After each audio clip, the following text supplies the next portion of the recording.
When I'm looking for a property to select, I start by taking a high over-level shot of the area that I'm looking in on a satellite image. And what I'm looking for are chunks of connected timber or areas without as many houses, which I know the deer will get pushed into.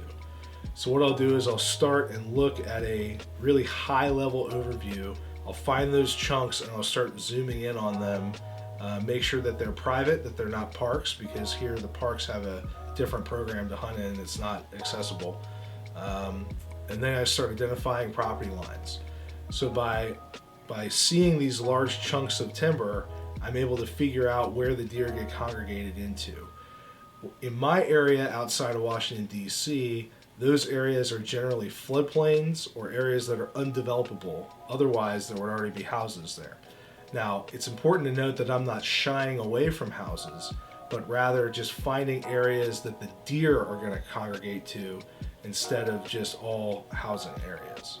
Once I identify those select spots, I often will get in my car, I'll drive out there and start cruising around the neighborhood. And what I'm looking for is to verify that what I saw online is in fact what's going on in real life there. You know, making sure that the houses are not all right on top of each other, that there's actually some green space for the deer to live in.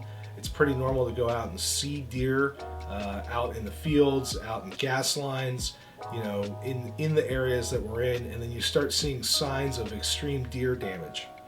When you're in the right spot, you'll often see people with deer netting over their flowers or shrubs, or maybe even fenced-in properties that have really high anti-deer fences on them.